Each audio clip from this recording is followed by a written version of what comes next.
Bonjour et nos salutations les meilleures à vous tous qui nous suivez en ces instants. Que Dieu vous bénisse là où vous êtes. Nous sommes bénis de ce que le Seigneur a renouvelé en nous son souffle de vie. C'est une grâce et nous voulons profiter donc de l'occasion pour bénir son saint nom et lui dire merci. Nous sommes autour donc de la parole de Dieu comme nous avons coutume de le faire. Et aujourd'hui, particulièrement, le Seigneur a mis dans mon cœur de traiter d'un thème aussi important dont l'existence est contestée, niée. Il y a plusieurs points de vue à ce sujet, mais le Seigneur me permet de pouvoir mettre l'accent sur ce thème. Et le thème, c'est donc l'enfer existe. L'enfer existe. Nous allons dans les Écritures. Nous allons lire dans Apocalypse chapitre 14. Nous lirons à partir du verset 9 jusqu'au verset 11. La Bible déclare: « Et un troisième ange les suivit en disant d'une voix forte, « Si quelqu'un adore la bête et son image, et reçoit une marque de son front ou sur sa main, il boira lui aussi du vin de la fureur de Dieu versé sans mélange dans la coupe de sa colère. Et il sera tourmenté dans le feu et le soufre devant les saints anges et devant l'agneau. Et la fumée de leur tourment monte au siècle des siècles, et ils n'ont de repos ni jour ni nuit, ceux qui adorent la bête et son image, et quiconque reçoit la marque de son nom. » Vous voyez, déjà, par ce passage, il est très clair de retenir qu'il y a un endroit qu'on appelle le lieu de tourment.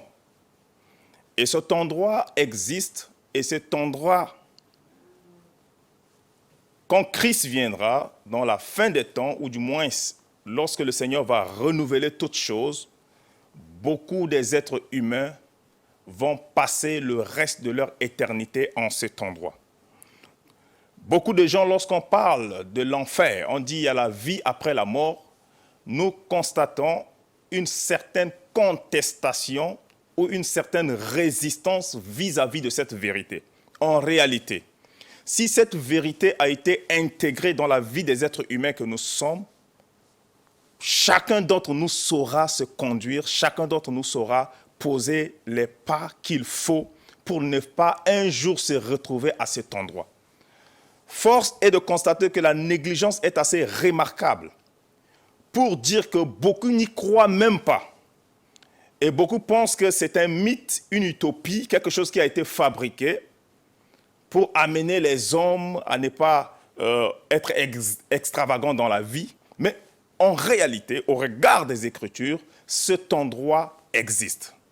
Donc nous disons l'enfer, pour ceux qui sont les techniciens de la parole, pourront être exigeants avec nous en demandant une explication au sujet, la différence à faire au sujet de l'enfer et l'étang de feu. Parce que sur le texte que nous avons lu, il s'agit ici donc de la seconde mort, l'étang de feu éternel. Mais avant que ce moment de l'étang de feu éternel n'arrive, tous ceux qui meurent vont dans le séjour de mort qu'on appelle Hadès. Et le séjour de mort qu'on appelle Hadès, ou d'autres appellent encore enfer, est en quelque sorte une salle d'attente. C'est-à-dire les morts, ceux qui ne sont pas morts dans le Seigneur Jésus, vont dans cette salle d'attente qu'on appelle le séjour de mort, en attendant le renouvellement de toutes choses, où ils seront jugés donc devant le grand trône blanc et envoyés à cet endroit qu'on appelle l'étang de feu éternel, où se trouve donc la mort éternelle, encore appelée la seconde mort. Donc que ce soit dans la géhenne, appelée enfer, ou dans l'étang de feu, appelée la seconde mort, il s'agit de la souffrance qu'un être humain pourra expérimenter comme il n'a jamais expérimenté de toute son existence. Matthieu chapitre 13, à partir du verset 41, la Bible dit: « Le Fils de l'homme enverra ses anges qui arracheront de son royaume tous les scandales et ceux qui commettent l'iniquité. » 42. « Et ils les jetteront dans la fournaise ardente, où il y aura des pleurs et des grincements des dents. » Grincement des dents. Bien aimé, que vous le vouliez ou pas, sachez-le très bien, après la mort, il y a la vie. après la mort, il y a une forme de vie. Notre vie sur terre déterminera la vie que nous aurons après la mort. Et la vie que nous aurons après la mort est plus déterminante que la vie que nous avons actuellement, parce que la vie que nous avons actuellement est éphémère. Et tout ce que nous pouvons gagner dans ce monde, nous sommes appelés à laisser. Personne ne sera enterré avec les biens matériels, personne ne sera enterré avec son argent. Nous allons traverser, nous allons de l'autre côté bredouille, exactement comme nous sommes venus dans ce monde bredouille. Pour dire que de l'autre côté, on parle de l'éternité, on ne parlera pas de 100 ans de vie ou de 90 ans de vie, mais une éternité. D'où l'importance pour nous de pouvoir mettre l'accent sur cet aspect-là pour que plusieurs puissent comprendre. Bien-aimés, lorsque vous lisez les Écritures dans le livre de Luc, chapitre 16, à partir du verset 19, voici ce que la Bible dit. Il y avait un homme riche qui était vêtu de pourpre et de lin, de fin lin, et qui à chaque jour menait joyeuse et brillante vie. Un pauvre nommé Lazare était couché à sa porte, couvert d'ulcères et désireux de se rassasier des miettes qui tombaient de la table du riche. Et même les chiens venaient encore lécher ses ulcères. Le pauvre mourut et il fut porté par les anges dans le sein d'Abraham. Le riche mourut aussi et il fut enseveli dans le séjour des morts. Et il leva les yeux, et tandis qu'il était en proie au tourment, et vit de loin Abraham et Lazare dans son sein. Il s'écria, « Père Abraham, aie pitié de moi. Et envoie Lazare pour qu'il trempe le bout de son doigt dans l'eau et me rafraîchisse la langue, car je souffre cruellement dans cette flamme. » Abraham répondit, « Mon enfant, souviens-toi que tu as reçu tes biens pendant ta vie et que Lazare a eu les maux pendant la sienne. Maintenant, il est ici consolé et toi tu souffres. D'ailleurs, il y a entre nous et vous un grand abîme, afin que ceux qui voudraient passer d'ici vers vous ou de là vers nous ne puissent le faire. » Le riche dit, « Je te prie donc, Père Abraham, d'envoyer Lazare dans la maison de mon père, car j'ai 5 frères. C'est pour qu'il leur atteste ces choses, afin qu'ils ne viennent pas aussi dans ce lieu de tourment. » Abraham répondit, « Ils ont Moïse et les prophètes qui les écoutent. » Et il dit, « Non, Père Abraham, mais si quelqu'un des morts va vers eux, ils se repentiront. » Et Abraham lui dit, « S'ils n'écoutent pas Moïse et les prophètes, ils ne se laisseront pas persuader, quand bien même quelqu'un des morts ressusciterait. » Vous voyez, à travers cette histoire, Jésus a très clairement fait comprendre qu'il y a la vie après la mort. Soit nous allons dans le lieu de tourment, soit nous allons dans le sein d'Abraham. Mais le sein d'Abraham, aujourd'hui, on peut dire qu'il n'existe plus parce qu'entre-temps, Christ n'était pas mort. Aujourd'hui, Christ est mort, par conséquent, Christ a inauguré la nouvelle voie du ciel. Donc, lorsque quelqu'un meurt et qu'il meurt dans le Seigneur Jésus, cette personne va tout droit dans la présence de Dieu, attendant donc la résurrection, n'est-ce pas, des morts, où cette personne va revêtir un corps nouveau pour y vivre avec durant toute l'éternité. Il faut comprendre très clairement que si vous mourrez aujourd'hui, la vie n'est pas terminée.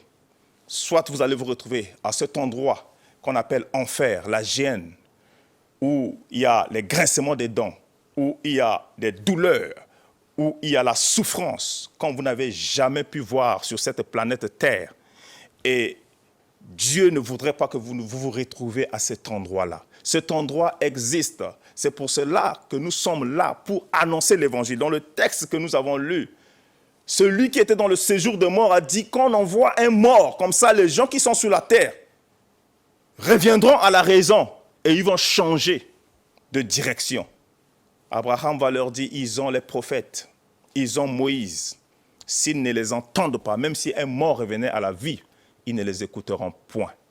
Et pour dire qu'aujourd'hui, n'attendez pas que quelqu'un puisse revenir d'entre les morts pour vous dire avant de croire. Non, Dieu a laissé sa parole, Dieu a laissé ses serviteurs, Dieu a donné le mandat, a confié la mission à ses serviteurs que nous sommes pour pouvoir annoncer ces choses, pour pouvoir prévenir, pour pouvoir dire aux gens, faites attention à la vie, parce que la vie que vous avez, il y a quelqu'un qui en est l'auteur. Et cette personne a donné une indication pour que votre vie soit positive demain. Et l'indication, la clé que celui qui vous a créé a donnée, c'est le nom de Jésus. Et il n'y a de salut en aucun autre nom que dans le nom de Jésus. Ici, nous ne parlons aucunement d'une religion, parce qu'en réalité, la religion ne sauve pas. Vous pouvez aller à l'église, vous pouvez aller à la mosquée, je ne sais pas, vous pouvez aller dans les monastères, je ne sais pas, vous pouvez aller dans la mer, peu importe l'endroit où vous pouvez aller chercher Dieu. Je puis vous garantir, ces endroits ne vous mèneront nulle part. Il y a un seul chemin qui mène à Dieu. Et ce chemin, c'est Jésus-Christ de Nazareth. Et vous avez le droit de le savoir. Vous avez le droit de le savoir. Parce que dans le plan de Dieu, votre vie a de la valeur. Et Dieu ne voudrait pas que vous puissiez vous retrouver dans cet endroit de tourment qui en réalité a été réservé pour le diable et ses acolytes. L'enfer n'a pas été créé pour l'homme. Le lac de feu éternel n'a pas été créé pour l'homme. Cela a été créé pour le diable et tous ceux qui se sont rebellés avec lui. Et dans le plan de Dieu, la Bible dit dans Jean chapitre 3, verset 16, que Dieu a tant aimé le monde, qu'il a donné son Fils afin que quiconque croit en lui ne périsse point, mais qu'il ait la vie éternelle. De la même manière que le serpent a été élevé dans le désert, et tous ceux qui ont regardé vers ce serpent ont eu la vie, de la même manière, quiconque regardera à Christ, quiconque regardera à l'œuvre de la croix, quiconque regardera à ce qu'il a fait pour nous il y a plus de 2000 ans, la Bible dit que cette personne aura la vie éternelle. De l'autre côté, que nous le voulions ou pas, il y a la vie. Soit nous serons du bon côté, soit nous serons du mauvais côté. C'est-à-dire, soit nous sommes du côté de Dieu, soit nous sommes du côté du diable. Et nous savons l'héritage du diable. Le diable miroite tout ce qui est bon et agréable au monde pour qu'il puisse avoir des adeptes. D'ailleurs, il y en a qui sont prêts à vendre leur âme pour des richesses, pour marcher avec le diable. Il y en a qui sont prêts à tuer leurs enfants. Il y en a qui sont prêts à sacrifier leurs parents. Vous voyez jusqu'où l'homme est capable d'aller. Et tout cela, ce sont des mensonges du diable. Ce matin, nous voulons simplement vous dire que vous avez le droit de savoir cette vérité. Après la mort, il y a l'enfer. Après la mort, il y a le tourment. Tous ceux qui mourront en dehors de Christ, vous irez tout droit dans ce lieu de tourment. Je suis désolé si on ne vous dit pas cette vérité. Mais Dieu nous a suscités pour communiquer cette vérité. Et nous nous tenons sur la parole de Dieu pour communiquer cette vérité. Qui que vous soyez, quel que soit ce que vous faites, souvenez-vous donc. Rappelez-vous donc de cette prédication. Le nom qui va vous sauver, c'est le nom de Jésus. Le chemin qui vous donnera la vie, le chemin qui vous amènera à Dieu, c'est encore Jésus-Christ de Nazareth. Parce qu'en dehors de lui, il n'y a pas la vie. En dehors de lui, il n'y a pas la vie. La Bible dit ici que celui qui a Christ a la vie. Celui qui n'a pas Christ n'a pas la vie. Et Jean dit, chers amis, je vous dis ces choses pour que vous sachiez que vous qui croyez dans le nom du Fils de Dieu, vous avez la vie éternelle. Vous avez la vie éternelle. Merci, bien-aimés, de nous avoir accordé de votre attention. Nous nous retrouvons très prochainement pour un nouveau numéro, mais d'ici là, portez-vous bien et que vos maisons soient bénies. Et à bientôt. Shalom.